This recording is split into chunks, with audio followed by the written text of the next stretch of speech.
Many thanks for staying with us. You're watching TVC Breakfast.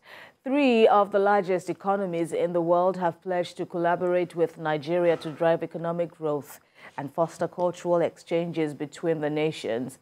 After the just concluded G20 summit, President Bola Tinubu met with German Chancellor Olaf Scholz, where he presented an opportunity to expand ties of prosperity for the people of Nigeria, but with an approach towards ensuring the effective execution of the agreements. President Tinubu also had discussions with the president of South Korea, where he sought the country's partnership in bringing developments to Nigeria's manufacturing sector. And President Tinubu, while concluding his discussions at that G20 summit, also met with the Indian Prime Minister Narendra Modi, where he sought partnership with the Indian government to bring development to Nigeria's agriculture and technological sectors.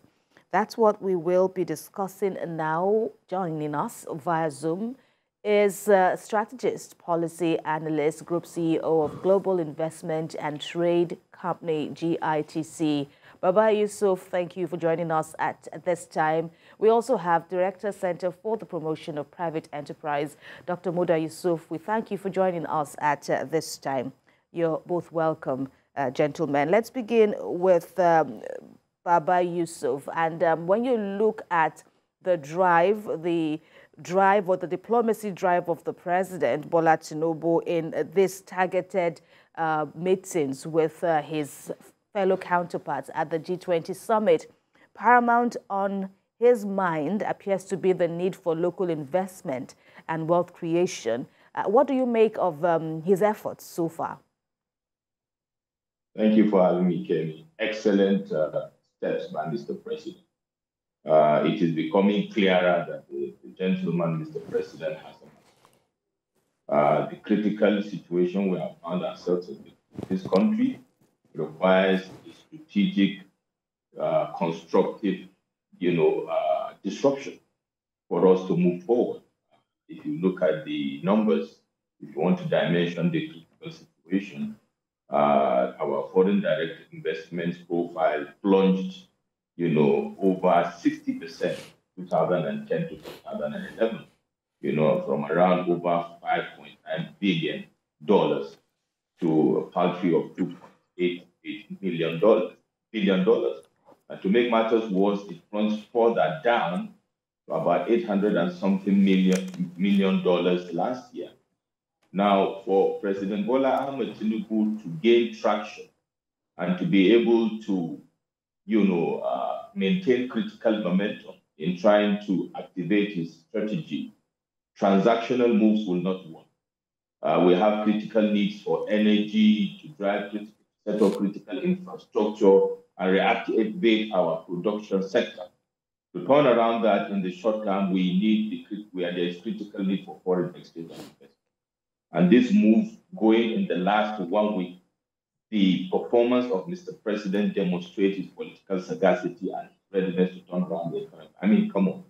Last week, exactly 1 week, within 48 hours, securing over $14 billion investment commitment. And to make, matters better, moved into the UAE, to break down and melt down that, diplomatic lockdown that is also having critical impact on our economy.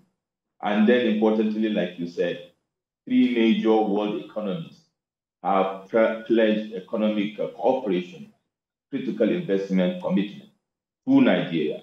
So suffice it to say that this move in the last 1 week has sent clear signals to people that are a bit skeptical. And Mr. President knows what he's doing.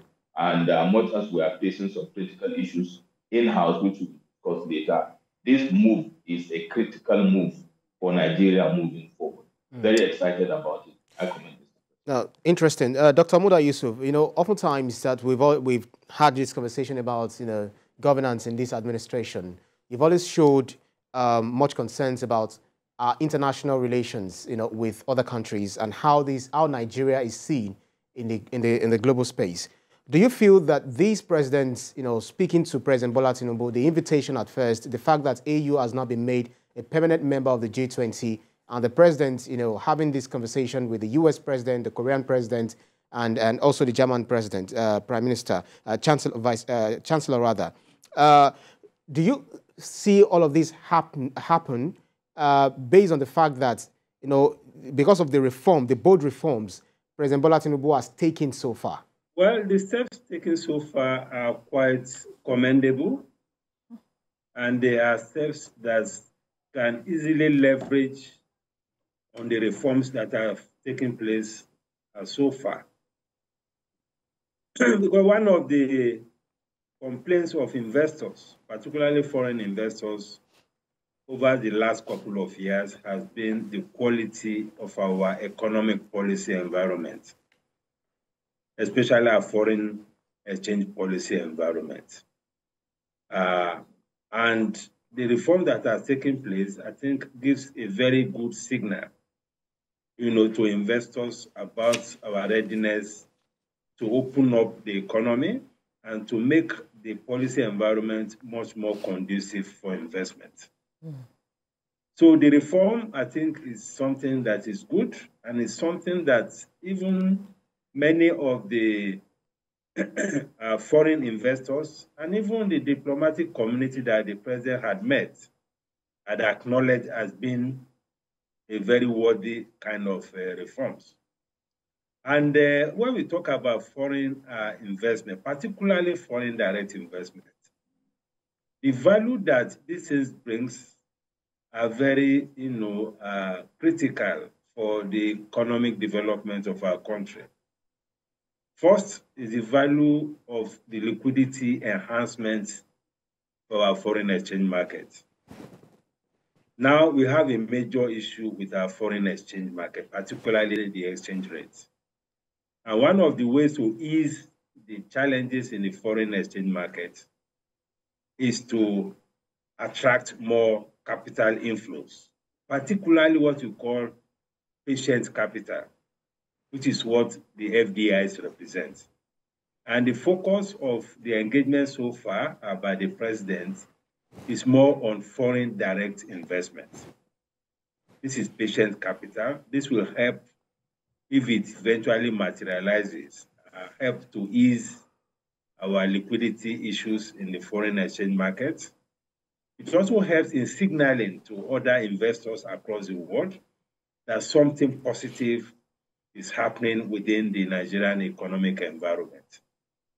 It is good as well for, technology transfer, because the countries that the president has engaged with are high-tech countries, where there is serious advancement in technology, where there is a major, advancement in industrial development. We are talking about South Korea. We are talking about Germany. Germany is the biggest economy in Europe. So the prospects of, partnership along the lines of industrial development, of our power sector development, of our agricultural development, the prospects are very bright, given the caliber and the status of countries that the president is engaging with. And the fact that the president was also present at the G20 was also good, for our perception as a country, for our reputation as a country. It's also good for diplomatic networking, because when you look at the G20, all the countries that matter belong to that group. And when our president is in that midst, it's a great deal of value for us as a country. And the good thing again is that the president went with a team of businessmen and women. So while the president was engaging on the business and diplomatic side, he created a platform for the private sector arm of the delegation to also engage with their counterparts in these other countries. So on the whole, it's a very good development. What we need to do is to develop on that, and for the bureaucracy and the ministries to also position themselves properly to be able to build on this foundation. All right, Dr. Yusuf, let's put you on hold and come back to take up Baba Yusuf in some of the points. And Mr. Yusuf, so there appears to be a caveat, and the president, the Nigerian president Bola Tinubu, harped on that, as he continues this drive to sell Nigeria to the world in readiness for more strategic investment. But he says that this is going to be done with an approach towards ensuring the effective execution of the agreements that have been sealed so far.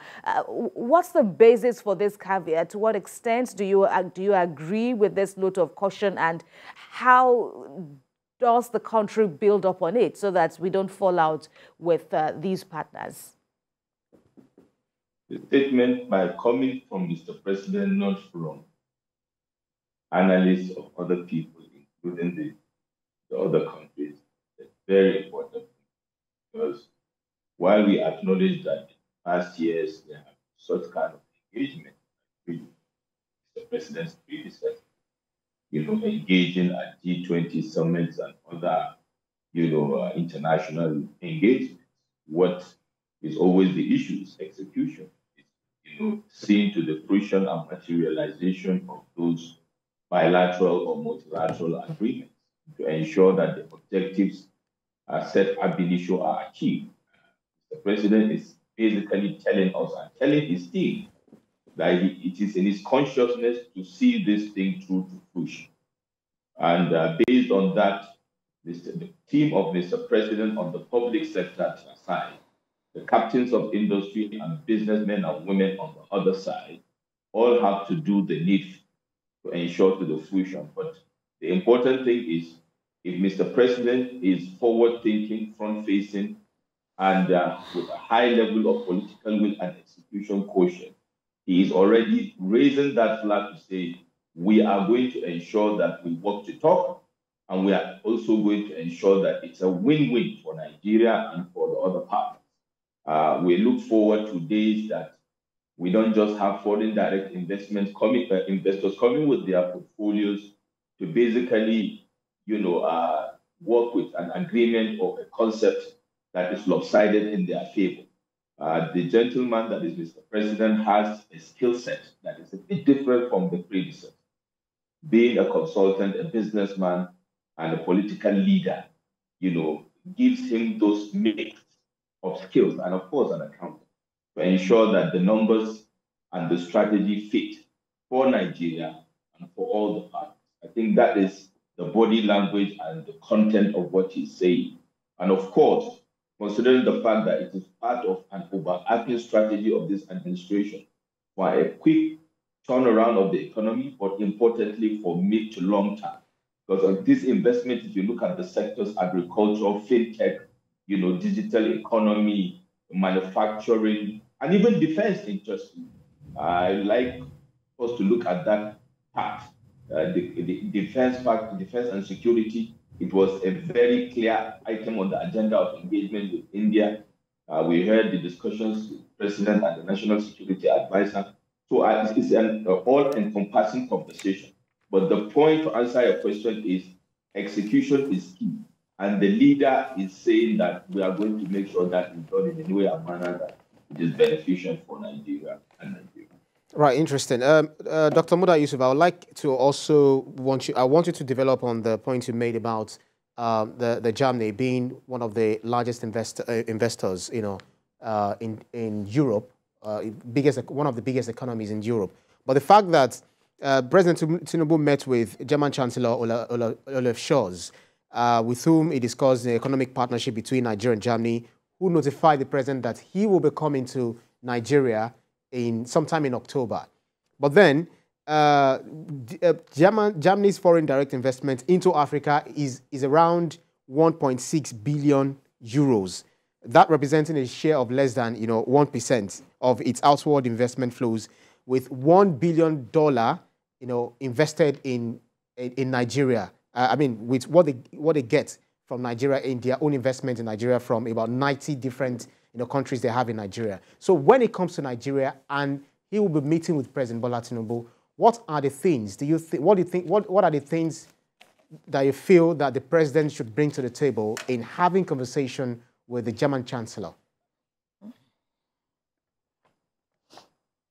Well, first, the president needs to put on the table the reforms that the government has undertaken thus far.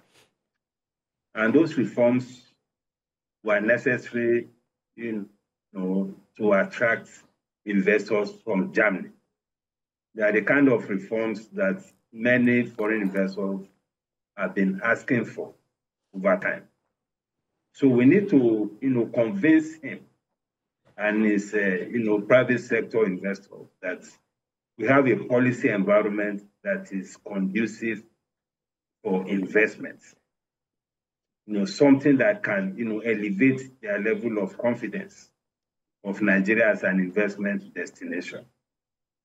Secondly, is to identify the areas in which we have deficit as far as investment is concerned. One of such areas is the power sector. We are still grappling a lot with issues of power. Remember, we had the Siemens deal, which was supposed to be a kind of investment to, strengthen our power sector across the entire chain. Some progress has been made there, but I'm not sure how far we have gone as we speak. But the power sector is very critical for the transformation of this economy. It's very critical for productivity and the competitiveness of domestic investors. So the power sector area is one critical area in which we think the partnership can be of great help. Then, of course, there is the issue of the oil and gas. Our oil and gas sector still requires a lot of investment. In fact, when we look at the macroeconomic environment, developing the oil and gas sector is perhaps the lowest hanging fruit in terms of capacity to generate foreign exchange and in terms of even capacity to generate revenue and, of course, create quality jobs. There's still a whole lot that can take place in our oil and gas sector. Again, we already have a policy foundation to support that kind of investment in the form of the Petroleum Industry Act. And related to that is the recent reform that has taken place in the petroleum downstream sector. So the oil and gas space is also a very important space. And of course, we have issues of insecurity. We need all the support we can get from all of these powerful nations to deal with the challenge of insecurity. So I'm so looking forward to a kind of partnership around strengthening our security architecture, at least strengthening our military, supporting us with the right kind of arms and ammunition and all of that. So that, for me, again, is very key. Then in the area of industrial development, we need to identify how we can, improve the quality of technology application, to our industrial development, how we can support our private sector in the manufacturing sector, leveraging on German technology. So whatever we can get in the area of industrial development, whatever benefits that we can get in the area of technology to, elevate or accelerate the pace of industrialization will also be something that will be helpful. And of course, also in the area of bilateral support, in terms of concessionary financing. Just as I said, Germany is the largest economy in Europe, so they have some robust financial resources, which can also be made available on a very concessionary term, bilaterally. I want to bring this issue of, the interest between this budding or growing interest between Germany and Nigeria to you, Mr. Baba Yusuf, and the president is also desirous of, having blue chip companies, major manufacturing companies like Volkswagen and others, reflecting on his initiatives and the incentives that the government has put. He wants these companies to also reflect heavily that the companies here in Nigeria have a lot to learn from them. Ahead of this October visit of the German chancellor. I wonder what your expectations are, how aligned they are with this impending visit. Thank you very much. Mr. President, by his actions so far, in my opinion, is trying to return the glory days of the production manufacturing sector in Nigeria, recognizing it's critically important to turn around and drive it, not just to bring portfolios and injection foreign exchange we need in the short to mid to long term. The economic state power of Nigeria and its consequent growth will depend on our production across the value chain. Glory days of the textile industry, the car assembly industries, etc., is what Mr. President is trying to bring back, catalyze the return. And that is why the conversation, in this case, we talk about Volkswagen and even more.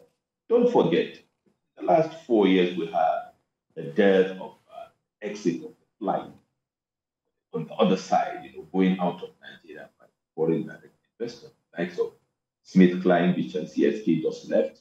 We have ExxonMobil, one of the biggest oil and gas entities, leaving Nigeria after about 51 years.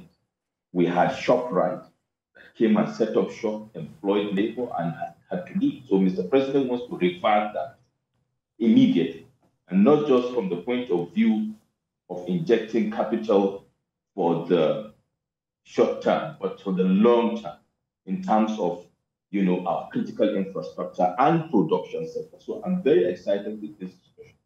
And like we said earlier, not just with Germany, with South Korea, which is also a major production economy, the fourth largest economy in Asia.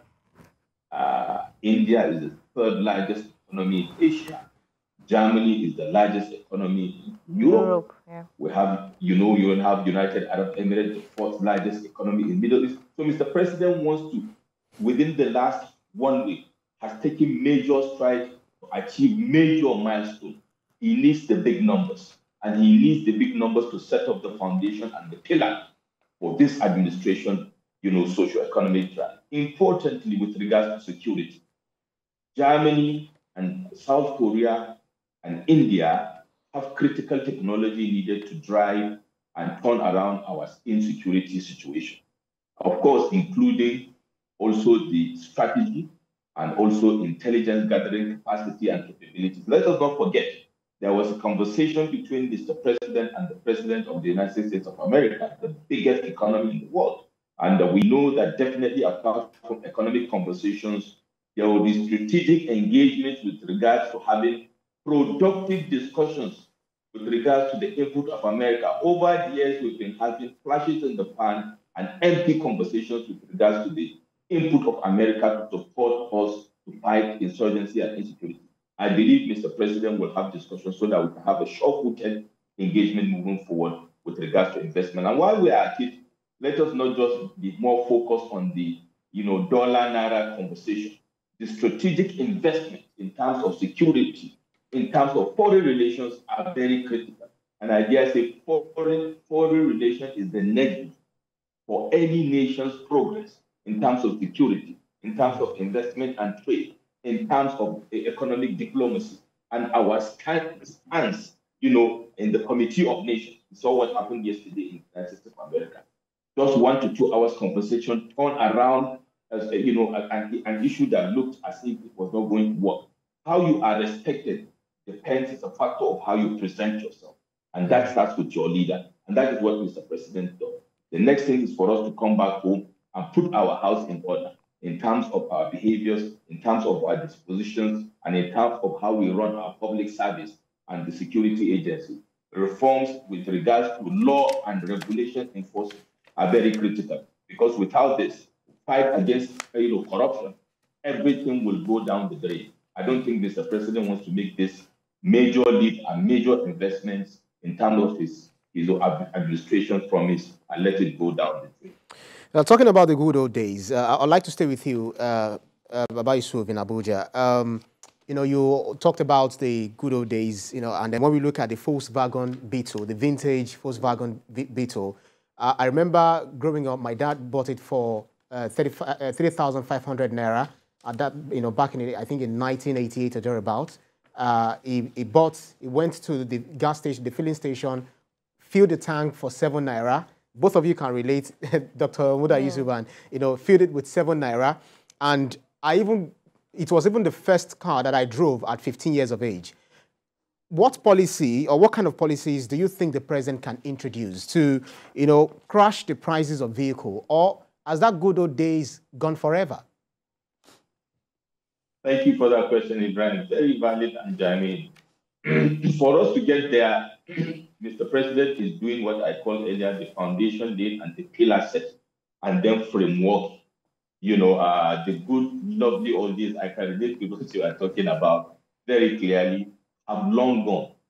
So destroying is easy, building is very difficult. But the good thing is that when you are building, you do the foundation very well and the solid pillars. Moving forward, frameworking and others, the soft issues will be very okay. I believe the first steps have been taken, like you rightly mentioned. And then going forward is the hows and the whens of how this investment come, the legal framework, the critical stakeholder engagement, and within it, the substance and the cream la cream of technology transfer of how our people will build capabilities within Nigeria for our teaming youth, knowledge transfer, technology transfer, even beyond the car manufacturing, the entire manufacturing sector, the FCMGs, you know, the digital technology, digital economy, to have embedded within our bilateral and multilateral agreements and engagements, so that in the midterm, with this 4 years administration of President Bola Ahmed Tinubu, will gain traction. We have teaming youth, very intelligent, some of them adding value in other economies. We have within this framework that which can be done. And of course, within the economic blueprint and strategy, we hear about, you know, the credit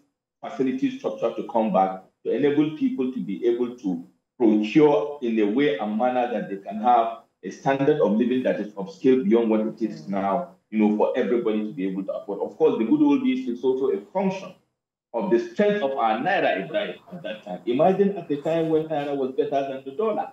You know, so we look forward to scaling up the value of the Naira, ramping it up, you know, with our fiscal policies, fiscal discipline, you know, war against corruption and all that. It's a multi-dimensional approach that has to happen.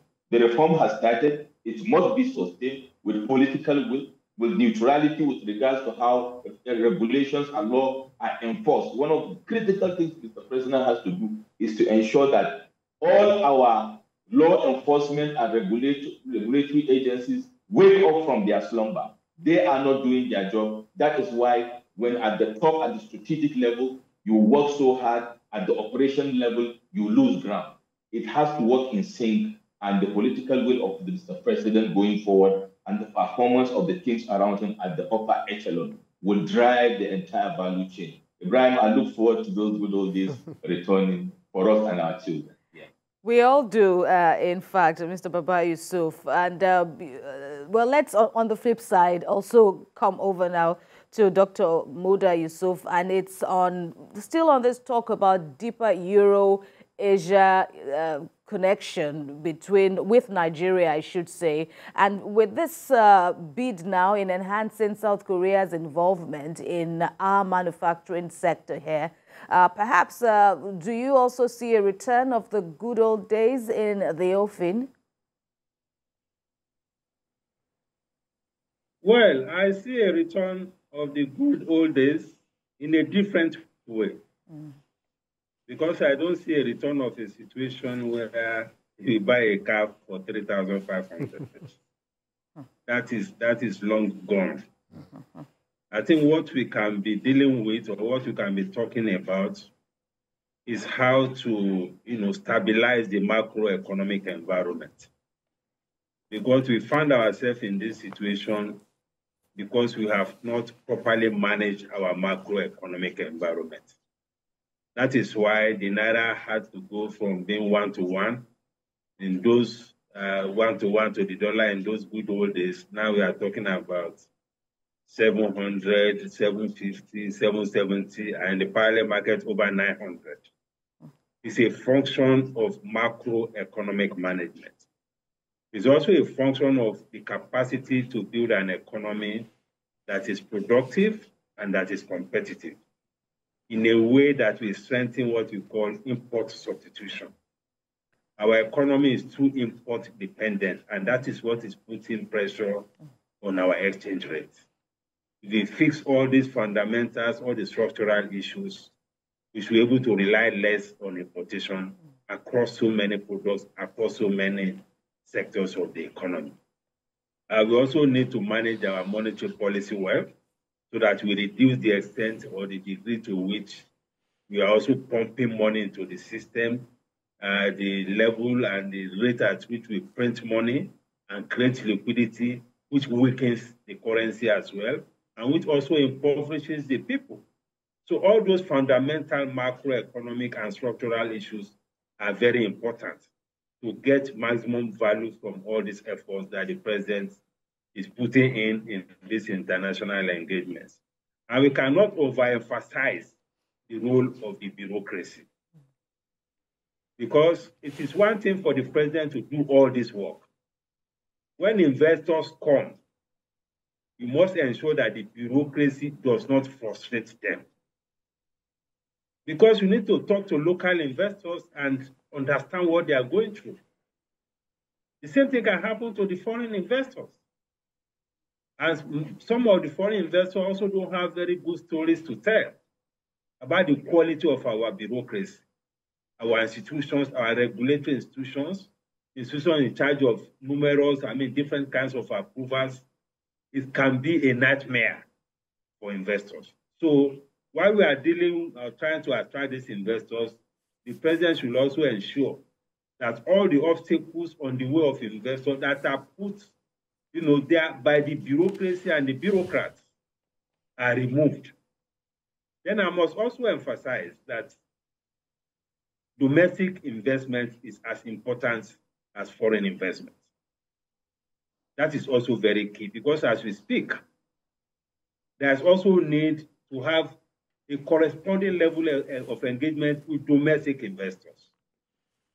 Because 90% of the jobs that you have in this economy today are provided by the domestic investors.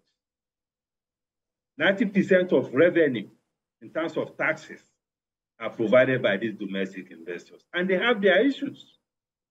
So while we crave to attract foreign investment, we should also address the concerns, and urgently too, of domestic investors. And when I'm talking about domestic investors, I'm not just talking about the big companies. Of course, they are also important. I'm also talking about the small SMEs, the informal sector. These are the pillars of the economy. These are the supporters. These are the people that are making the economy very resilient. So the two components of investment are equally important. And the ministers in charge of different segments of the economy should also get down to be engaging with sectors across, across the entire economy. So that can also complement what is happening on the foreign front in terms of attracting, foreign investment. I think it is important to also stress that point. Interesting. Baba Yusuf in Abuja, in all of this, we've got the president, moved from the G20 in India to the UAE. He's had conversations here and there, dialogue with these, foreign presidents.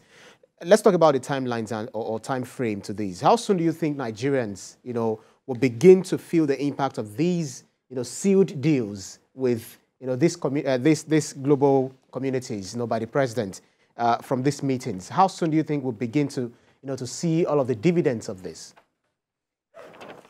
Thank you, Ibrahim. I think it's a very important question because we need to manage expectations of the citizens of Nigeria. The quick win here is the confidence building and trust building mechanisms that have been put by the. So what will happen is we will have what I call the intangible value which may manifest in the tangible. First of all, in our capital market, to shore up the confidence of even the existing investors, even within the capital market. With this development, those that are already thinking of leaving, just like GSK and ExxonMobil, ShopRite, and others, will start having a rethink with this very critical move to say, hey, hold on, we need to also rejig our strategy. Interestingly, as a student of strategy, we all know that this is the time that we start doing strategies, public and private sector. We're in September, we're in the ember month, so this is the time to do budgeting, to do strategic thinking and planning for 2020. So it's a brilliant move by Mr. President, because people that have grown this apathy, investment apathy or engagement apathy, whatever you call it, to start having a, I mean, UAE just lifted the ban, the visa ban, Emirates and Etihad are beginning to come back. So that will engender confidence on the existing, investors' value chain that are already angry and tired. We have over almost $500 million of forex trapped. Mr. President yesterday, by his engagement with UAE, the snippet we got is that there's a kind of, currency, exchange of, there will be an exchange strategy that will bring support and take out as much as possible this forex and trap. All right. So the confidence building will happen. And then moving forward, the frameworking will happen, and I reckon by first quarter of next year, we'll start seeing impacts and outcomes in terms of production economy, in terms of the manufacturing sector, with regards to employment of labor and also income for Nigeria. All right, we'll see how it goes. In the meantime, many thanks, Baba Yusuf, as well as Dr. Muda Yusuf, who have been our analysts this hour, talking about the impact of these deals that President Bola Ahmed Tinubu struck with notable global leaders. And that's how we wrap up TVC Breakfast. Of course, this Tuesday edition we won, and we must inform all our viewers that the views and reactions of all our resource persons are theirs and have no connection with TVC News. From all of us here, many thanks for watching, and we hope you can join us again tomorrow for another edition of TVC Breakfast. I am Kemi Fola Adeyemo. Join Ibrahim Shita and I again tomorrow.